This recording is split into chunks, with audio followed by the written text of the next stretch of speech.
You're listening to Music Tectonics.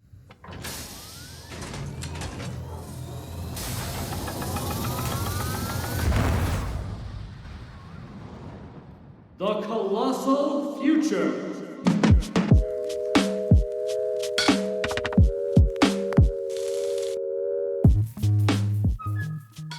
Welcome back to Music Tectonics, where we go beneath the surface of music and tech. I'm your host, Dmitri. I'm also the founder and CEO of Rock, Paper, Scissors, the PR and marketing firm that specializes in music innovation. We don't talk about it much these days, but the value of music has never fully recovered from the piracy days. Not all industries had this type of decline in the evolution to the digital market. And sure, Spotify has helped return a lot of the value to the overall music industry by retraining the world to pay for music they listen to. But in the process, artists, songwriters, and labels have all had to adjust to a shift in the economics and a shift in the balance of power. And now it feels like everyone's waiting to see what comes next with conversations about a post-streaming model. Today's guest has moved mountains to try and reset the balance of power for artists and rights holders. Constantine Roussos is the CEO and founder of Dot Music, which is the result of a global music initiative to unite the music community as a whole around the idea of a music-specific top-level domain. Dot Music is the safe and secure top-level domain name and verified music ID for the global music community and industry. The Dot Music initiative is supported by one of the largest international music coalitions ever assembled, including the most prominent and influential music organizations representing over 95% of global music. Constantine himself is an alumnus of Harvard Business School, MIT, and USC. Constantine is also a musician, a singer-songwriter, and a certified music and sound engineer, having recorded and produced a variety of artists. Hey, Constantine, welcome to the show. Thanks for having me, Dmitri. So this will be fun because, like I said, this is not a topic that we've spoken a lot about recently on the podcast. And it'll be interesting to talk a little bit about like where we've been and where we're going. When it comes to piracy and protecting the value of music, where do you think the music industry went wrong? Well, that's a great question. Hindsight's always 2020, right? So Yeah. there's many places where the music industry went wrong. Obviously, I identify probably like 6 reasons. First was they failed to embrace, digital transformation, and secondly, they clinged on to some outdated business model, that was based on physical, and obviously. Another point was they delayed innovating and resisted any change. And another big reason is they misread the customer and underestimated the market power of the fan and the consumer. And unfortunately, also big tech, they've had better strategies that focused on the value to consumers, which ultimately led to music consumption becoming commoditized, right? All for one convenient monthly price. And this created bigger problems with pricing, because now there's a threshold where you can raise prices for monthly subscriptions. And lastly, the other problem is the fierce competition for consumer attention. For example, people are going to be listening to this podcast instead of listening to music, right? So we're ruining it. We're ruining everything, right? So others will be playing, video games. I'm sure a bunch of people right now are scrolling TikTok and Instagram and responding on LinkedIn. Man, you're going to be watching Netflix. List goes on and on and on. Again, the music industry is not really an isolated case when it comes to the impact of technology, right? So, and adapting to digital and focusing to create as much value as possible. Remember Kodak? I mean, they invented the first digital camera, but they feared it would cannibalize their profit, their film business, right? And what did they do? They didn't get into the digital market, and then they became history, right? Remember Sony Walkman? They had this huge market share, and again, they didn't pivot, and they didn't create something great from the iconic Walkman, and it allowed Apple and iPod to take over the market. Again, iTunes was like the icing on the cake for them, and again, the music industry failed to see how disruptive the shift to digital was. So instead of embracing these online platforms and new business models, they clung onto physical sales and traditional revenue streams. So then, piracy thrived. And then this hesitancy and delay created this huge gap with piracy and later streaming services like Spotify. and reshaped how the consumers accessed and perceived music. Also, remember Nokia? I mean, I used to have a Nokia phone, and they were the biggest player in phones. They thought, oh, we're the market leader. Smartphones will never impact our business, and then game over. Remember Blockbuster? Again, they were overconfident. They said, oh, consumers are going to be loyal. It's physical.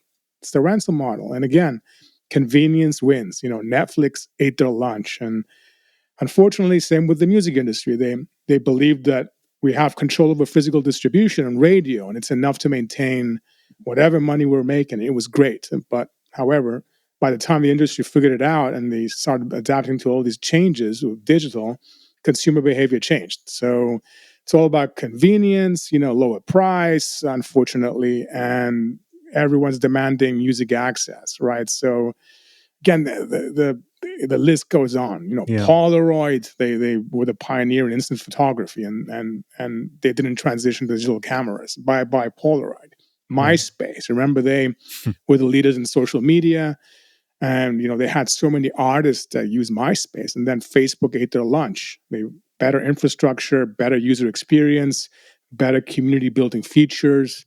And if you remember, everything started with trust. In the beginning, Facebook only allowed verified students with a valid .edu email address to enter. Like authenticity won at the end.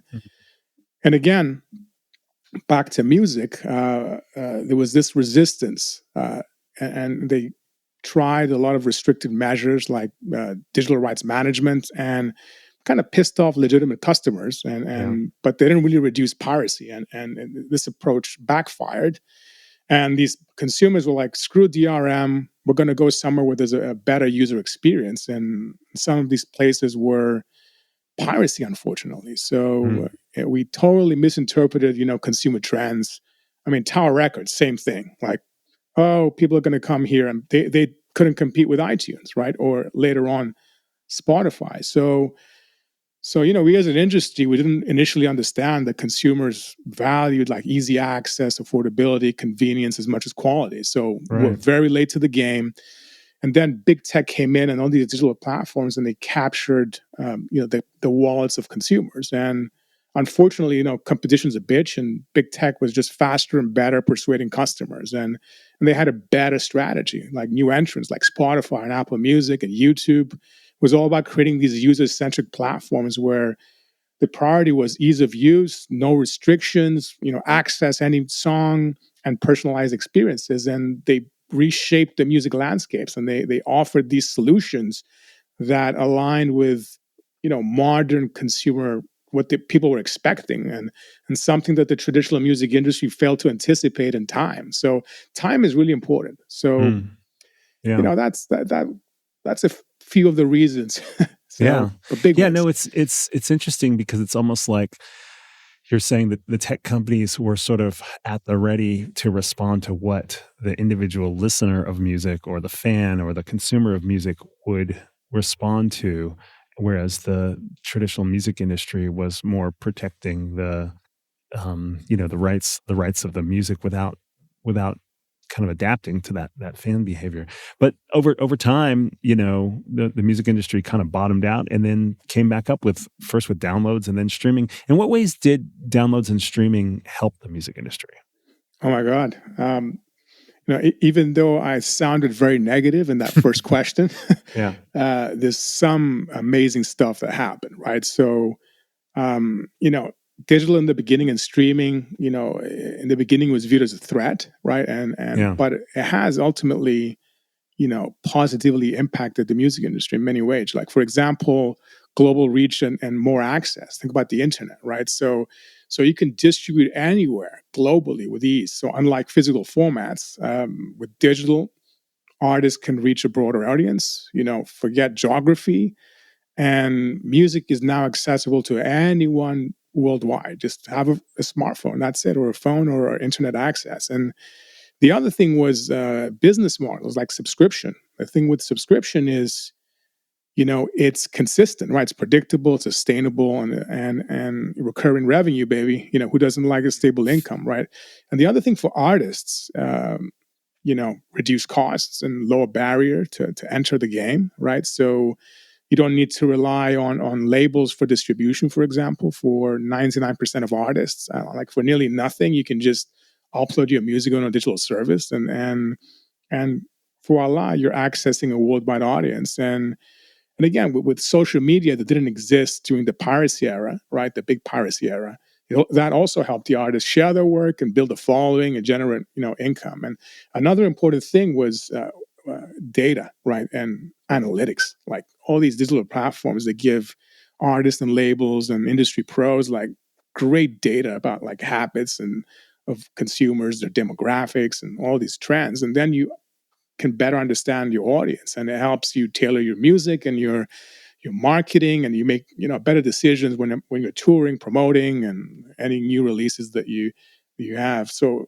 getting feedback is really important, but you couldn't get this in the past. So the other problem is, we're inundated with data. So, sorting through that data is like a really, really huge challenge. But the good news is we pretty much killed mass piracy, right? So this convenience and every song in your pocket killed pretty much mass piracy. Also, it increased like artist visibility. So now you can, go on any streaming service and you can put your songs on there. And obviously the welcome to the rise of playlists, right? So playlists are the new radio. And another thing that digital did was it kind of changed the business models, right? So now you can decide, like an artist is an entrepreneur. Should I do per stream payments? Should I do digital albums? Should I do exclusive releases? Should I do Patreon? Should I have a fan club? Should I do live streaming? And artists now have more control, more creative freedom, and of course, like with AI and so many online tools, like you can, like even songwriting is way easier. There's so many music creation software that's improved dramatically. I mean, I listen to all these. Let's say if you want a great cello sound and you don't have to hire a cellist, like there's amazing like libraries that you can use where it sounds amazing, right? So, but another thing that changes is also music itself, right? So if you're combining all these global genres, right, and blend of music styles, you get a lot of genres from different countries that are now mainstream, like think like K-pop, right, or reggaeton or Afrobeat, right, and then you see a lot of these combine. And I know for Dot Music, we're like, okay, we need to reserve all the genres, right? So we can help people be discovered on these, rock dot music or whatever genre. And we did some research and we discovered there was over 6,000 genres on Spotify. It's absolutely crazy. So yeah, a lot of things have happened with digital. It's really exciting, and it's not all gloom. Yeah, yeah. So it's interesting as you talk about kind of how streaming kind of changed the music economy around piracy and brought revenue into the industry, and also helped with global discovery and genre mashups and more niches emerge, and that sort of thing. It seems like there's still a bit of a problem for artists in terms of being kind of disintermediated from their audiences.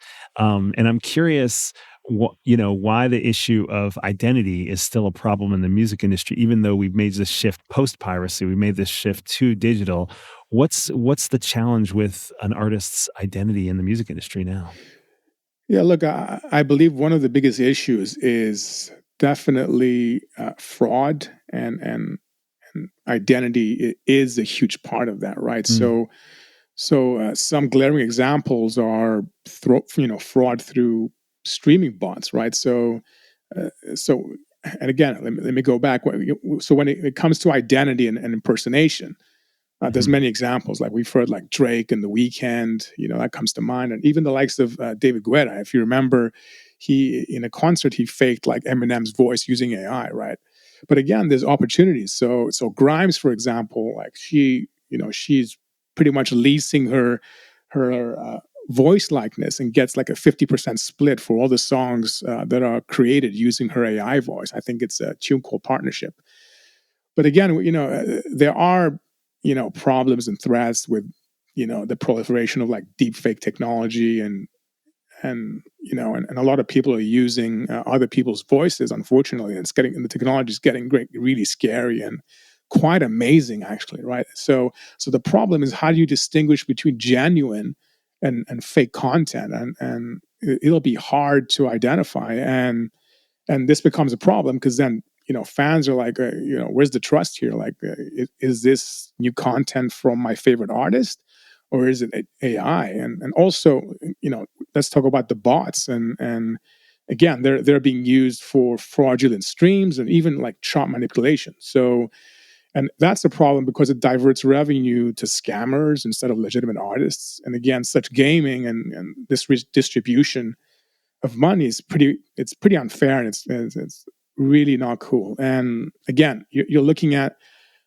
is it 100,000 songs a day that's been downloaded and put on Spotify and other streaming services, and it's hard to be discovered. And now with bots and all this other stuff, it's even harder for legitimate artists to get any kind of traction organically, because you can use bots to trigger algorithms, right? So, and also even worse, bots also compromise data integrity, right? So how do you know your real audience if there's a lot of bots there? Like, is your data fake? Like, so you get all this distorted metrics, and it leads to like poor decision making if the data is wrong, like garbage in, garbage out, right? So you've got all this inaccurate, information. And obviously with bots, you go to social media, and again, there's many accounts there that are not verified. Like most accounts are not verified, right? So there's all these accounts where they're AI generated, and some impersonate artists or industry pros, and then you could be exploited to scams and fake profiles, and people can financially gain fake ticket sales, fake collaboration offers, fundraising. I mean, there's so many ways that all this stuff is being used to scam people, and ultimately it disrupts revenue streams, and we haven't even spoken about fan and the artist's safety, right? Because this is personal information as well. Like, they're sharing personal information sometimes, and that results in losing money. And artists being targeted by scams is another issue, right? So there's this issue of security and safety, and also there's a lack of adequate safeguards. And the issue is always identity. Do we know this is the real person? Like who are we dealing with? Like, all we know is it's a name behind a profile, right? So traditionally, I mean, when you look at Instagram and Twitter X, they verified all the celebrities, right? So now what happens is they flipped it around, and they're saying, oh, you want to get verified? We're going to charge you every month to have that blue check mark. Which again, it's kind of unfair, and it comes down to, do we know that this identity is real? And it gets even worse than that. So that's when we talk about copyright and we talk about identity. We want to pay people. Let's say you want to open up a bank account, and you go to the bank account. They're going to ask you, what's your identity? Who are you? Before you can put money in this bank account, you must tell us who you are. Give me your ID, right? Let's prove that you are who you say you are, and you're going to open up a bank account, right? And we know the person, so money goes there. I mean, with the music industry, it's kind of interesting, because we're saying, let's pay artists.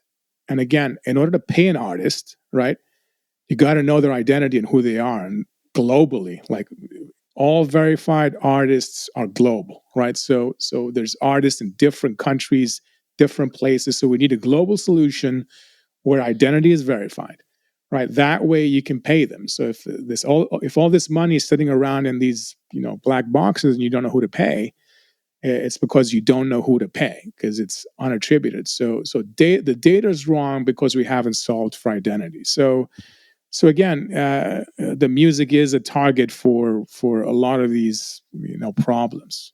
Right. Yeah. Yeah. It makes sense. Like, as you're talking about it, makes total sense. Just as you compare it to a bank, same thing. If music is ultimately going to get paid for at some point, streaming, and you're going to get payouts for it, if the identity is not verified, you start to say, well, who's getting paid for what? We got to take a quick break. When we come back, I'd like to dive into what Dot Music is doing to address this. We'll be right back. Open your calendar app, get your planner, take a note. The Music Tectonics Conference will be back November 4th through 6th, 2025. You saw how great it was in 2024? If not in person, then on LinkedIn and Instagram.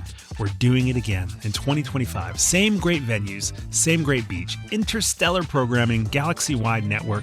You ought to be a part of it. So, see you in Santa Monica on November 4th through 6th, 2025.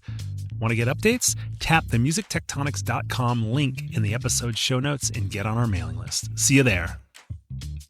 Okay, we're back. And Constantine, I think, the first 20 minutes of this conversation, you've really outlined kind of some of the mistakes the music industry made along the way, but also even with some of the solutions that's come into the digital and streaming marketplace, how there's still some challenges to be solved. You were talking before the break a bit about the role of verification and identity, and how some of these things that have never really been addressed, especially in a anyone can upload music type market. What some of the challenges are there. I'm curious, what's Dot Music doing to address this? Why don't you just break it down for us? Because I think it's really interesting that even at this moment in time, that Dot Music has come into being. So tell us a little bit about that. Right. So first of all, I think it's important to indicate that Dot Music, again, if you think about it technologically, it's like a 30-year plus technology, right? You're talking about domain names. I mean, you're talking about, let's say, .com. So they started off being popular at the late 90s, right? So everyone knows email, right? Everyone knows websites. Everyone knows .com, .net, or whatnot. So the pillar is actually quite popular. It is the World Wide Web is the most popular thing, right? It's everyone can access it. You're not behind the Apple iOS or Google Play, right? So you don't have to download software.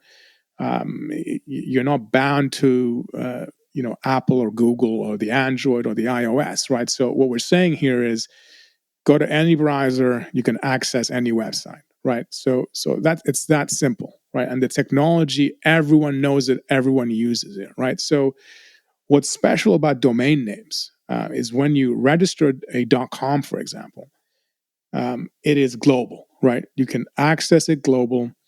And when you register it, it's actually a database, right? And it gives you a few things, like who owns this .com, right? Or in this case, .music. Who's the registrant? Who's the owner, right? And let's say for Google.com, it's Google, right? For Amazon.com, it's Amazon. And it's quite interesting because it is a database, right? It's a database of ownership of a name, right? So the reason why domain names became very successful is because people and humans could not remember IP addresses, right? Who remember, it's like phone numbers. Who remembers phone numbers? I remember the person's name, but I don't remember their phone number, or in this case, IP addresses. So IP addresses were replaced by domain names, right? Because you could remember Google.com, is easy to remember instead of remembering their IP addresses, right? So that's what was very interesting, and it got me thinking. There's no unified, verified global music database of music identities at a global level. Right. And what Dot Music does, it provides a regulated space. And again, we're regulated by ICANN, that's the internet regulator. We're bound by our rules, just like .edu is only reserved for registration for United States accredited post-educational institutions, right? There's rules.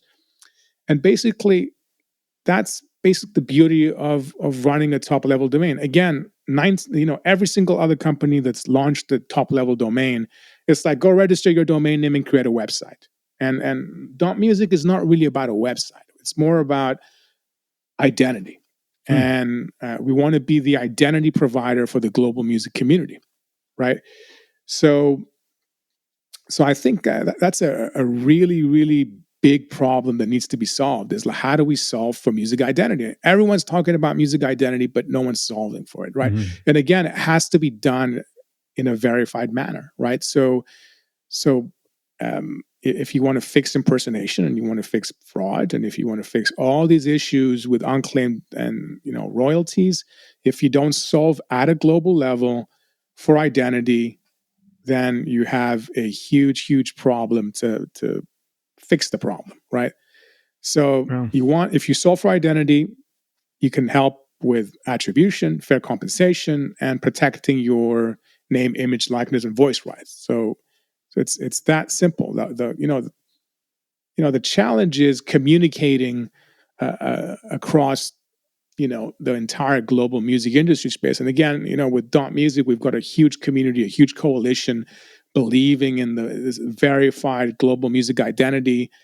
And again, it is a challenge because you're actually combining two industries: the domain industry, that's highly regulated, and then the domain industry that's all about rights, mechanical rights, performance rights, the print rights, sync rights. There's so many rights, and how do you marry these together, right?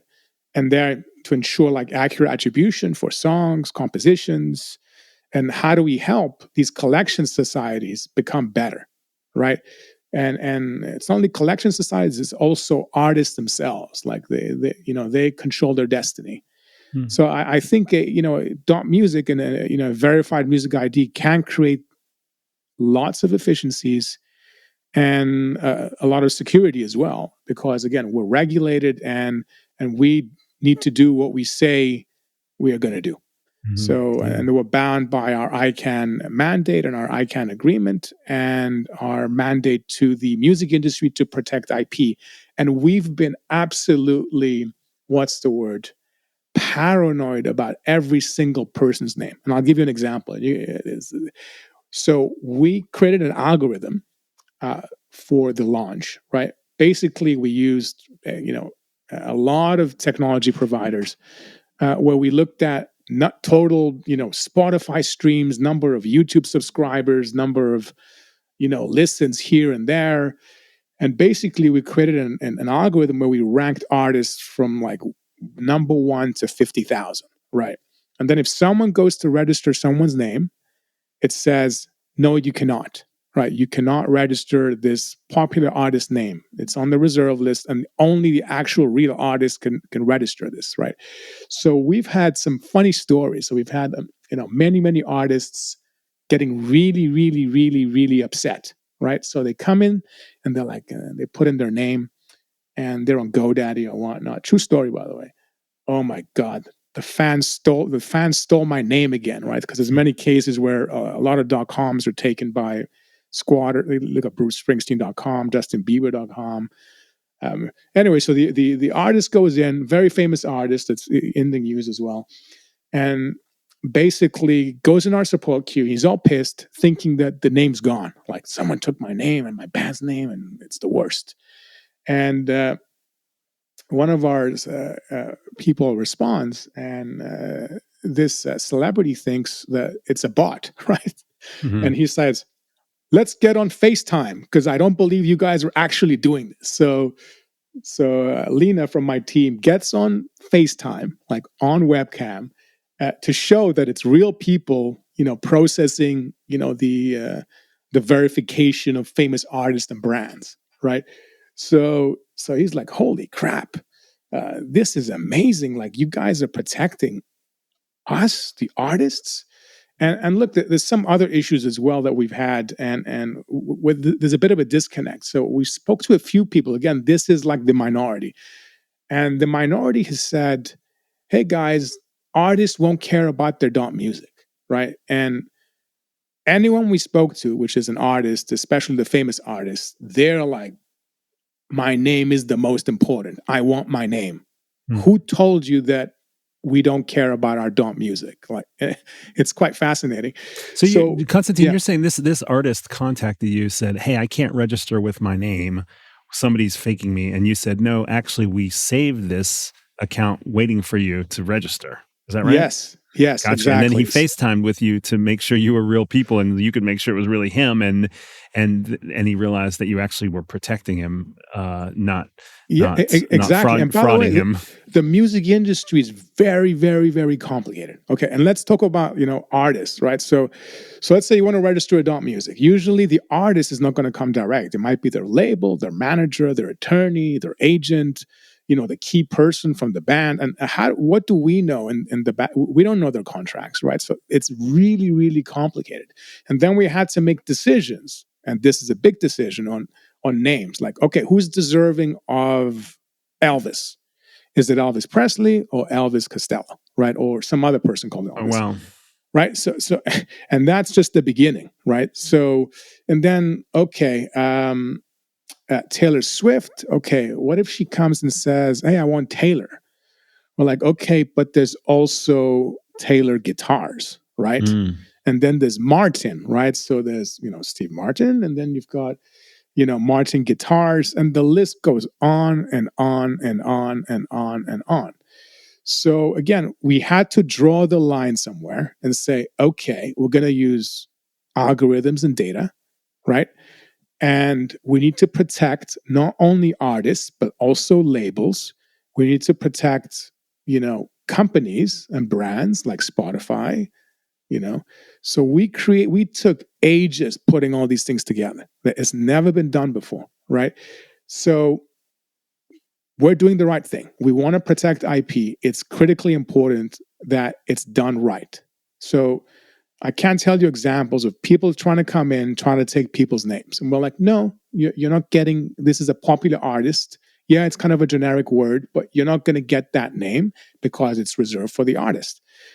And we're being very patient. We're not making money off this because we want the names to go to the right people, right? So we would rather not make money on this. We want it to go to the right people, even if it means not making money on the bigger artists or whatnot, or the big brands. And doing it right in the beginning makes a whole difference. But what's really amazing, though, because we spoke about the threat of AI, there is no chance in hell we could do what we're doing today without AI. Like, for example, on the verification front, like traditionally, and again, I'm blue check verified on Twitter and Instagram. I was verified, I don't know, 5-10 years ago, and that was a manual process. It took ages, right? And they selected who they would blue check mark. And today, with the blue check marks, what happened? It became like a money generation machine, right? I mean, it started with X, with Elon Musk, where they're charging $15 a month, up to like thousands if you're an organization, and then even Instagram is doing it, whatever, 20 a month. But the problem is, it leaves out 99% of everyone else, right? And to me, that's a problem. So in order to do a true dot music that's verified, you have to verify everyone, and you have to verify the businesses as well. So you've got a KYC thing. Again, we go back to the bank. We need to verify like a bank. In other words, we need to verify that you are who you say you are. And with AI today, again, our partners called Shifty, for example, and I really like Shifty because they cover over 200 regions and countries, right? So you can go with your smartphone and in real time, scan your face, and then you scan your ID. And again, your next question may be, oh, do you guys keep the data? And no, we don't. we all we get is a thumbs up and a thumbs down, verified or not verified. But to go back, we could not scale this without AI and all these advancements of technology, right? So and think about it. GoDaddy, for example, which is the biggest player in the domain industry, in the past would never, ever, ever, ever, ever consider a top level domain that has restrictions, especially community based domain names. For example, .sport is a community based top level domain. You don't see many of those around. .radio, because they have restrictions and rules, right, in order to register it, like .edu. And GoDaddy likes things to be streamlined and the process to be clean for the consumer, and everyone is registering their name in a convenient, fast manner. So GoDaddy is offering .music because we streamlined the process. So you go there, you put in your name, you check a box that says, I attest that I am who I say I am. In other words, we trust you. However, after they pay and they get their name is not activated until they get verified. So they go through this KYC, KYB. So if you're a company, you go through KYB, which is know your business, where you showcase your papers that this is your registration number for your company. And all this stuff happens live. So it takes 10, 20 seconds and you're done. And again, we're improving the process continuously. And to scale this, we could not do this 2-3 years ago, but you can do it today. So that's why it's all this stuff is really, really exciting. And even in our community phase, which we ran before the global launch that was a month ago, we had over 600 major organizations signed up to be part of this community phase. And it was just amazing to see. And again, we're loving it internally.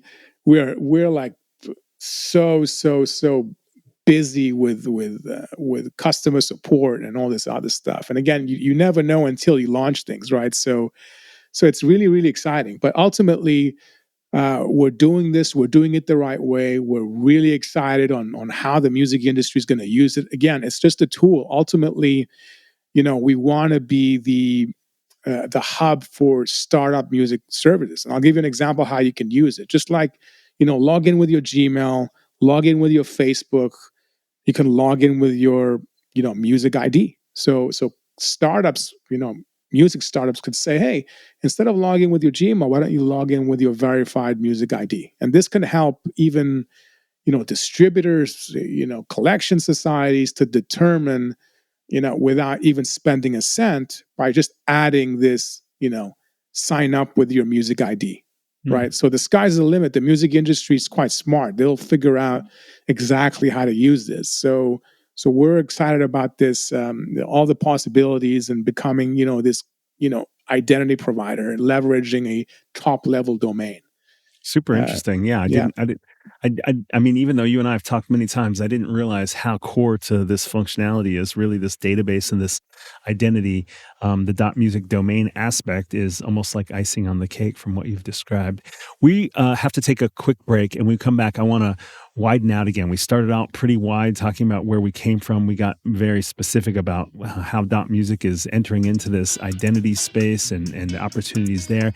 And I want to widen out again. We'll be right back. Hi there, Trista here. Sorry to interrupt. I hope you're enjoying the show, but I have a little question for you. What do you want to hear next? Let us know at musictectonics.com/podcast.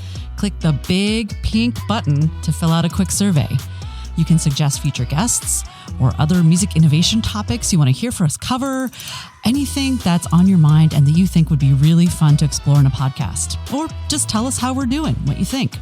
That's at musictectonics.com/podcast. Okay, back to the fun stuff. Okay, we're back, and this has been super interesting to dive in. I've learned so much about .music and how you fit into the emerging ecosystem of music. And I want to widen out with one last question for you, Constantine. Where do you see the music industry going in the next 5 years? It's a great question. It's a really great question. Lots changing fast, huh? oh my God. Yeah, 1000%. Look, I mean, from our perspective, we're all in on the verified identity front, right? And this is where I think name, image, and likeness and voice is going to become really important. I mean, you look at even like large brands like Queen, for example, they're even selling their name, image, and likeness, right? So everything's for sale. Catalogs are for sale, and even name, image, and likeness. And I think that's going to become a huge thing in the next 5 years, without a doubt. Obviously, AI-driven innovations when it comes to music creation and distribution, obviously it's going to cause a lot of problems, because you're going to start the rise. You're going to see the rise of the AI artists, and what are we going to do with that? And also, what's going to happen legally speaking with AI? I mean, is there such a thing as an AI artist, and should they get paid? Right? Copyright and rights management, that's going to be disrupted. But I do think that there will be technology to reduce fraud and improving on the unclaimed royalties. I think that would be done, and obviously new business models and revenue streams like interactive content, virtual reality stuff. AI would be stronger to counter fraud, I believe, without a doubt. And we want to be in the middle of this, right? So we want to help, and we want to make the music industry better. I believe that the music industry is not a $100 billion industry. I believe it's a $1 trillion industry. Something's wrong when companies can be worth trillions of dollars, when something that it's consumed by billions is 100 billion. It just doesn't make any sense to me, right? So something needs to be done in that aspect. And for us as Dot Music, again, we're going to provide some cool tools. Again, it starts with the root, get your name. And we're introducing this thing called the Smart Badge, which is kind of a QR code. And this QR code, you can place it anywhere in your email, in your photographs, in your videos. And when you scan it with your phone, or a fan scans it, it takes you to your Dot Music page, kind of your name Dot Music page, where you as the artist, label, industry professional, or company can have all your source of truth there. So you can put your biography, for example. So your biography is not coming from Wikipedia, it's coming from you, the source, right? You can put your songs, you can put your photographs. So this way you can authenticate that this is the real photograph, this is not some AI generated photograph. So kind of like an IMDb, but for music, and it's on your own branded page, like let's say Taylor Swift on music or whatnot. So we've got this Smart Badge and also the Smart Page and the verified identity all in one. And obviously, a lot of people have asked me the question of .com, like, do we need a .com? Yeah, 100% you need a .com, because with .com, it allows you to brand your website the way that you want to brand it, right?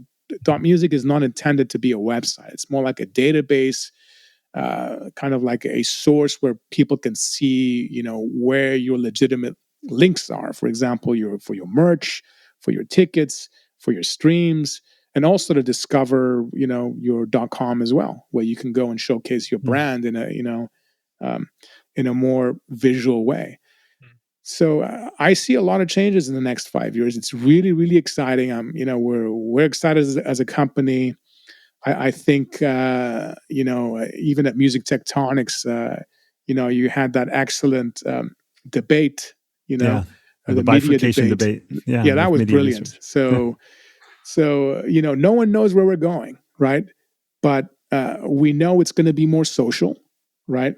We know music is not going away, and we know more people are consuming music. The question is, how do we, as an industry, make it possible that we grow the pie from a $100 billion industry to a $1 trillion industry, right? So that's the goal. Yeah. Right. Great. Constantine, this has been super great to kind of dive into this with you. It's really got me thinking in a lot of directions. I'm excited to see where Dot Music goes from here, and I really appreciate you coming on the podcast. Thank you so much, Dmitri. Thanks for having me. Thanks for listening to Music Tectonics. If you like what you hear, please subscribe on your favorite podcast app. We have new episodes for you every week. Did you know we do free monthly online events that you, our lovely podcast listeners, can join? Find out more at musictectonics.com. And while you're there, look for the latest about our annual conference and sign up for our newsletter to get updates. Everything we do explores the seismic shifts that shake up music and technology, the way the Earth's tectonic plates cause quakes and make mountains. Connect with Music Tectonics on Twitter, Instagram, and LinkedIn. That's my favorite platform. Connect with me, Dmitri Vitsa, if you can spell it. We'll be back again next week, if not sooner.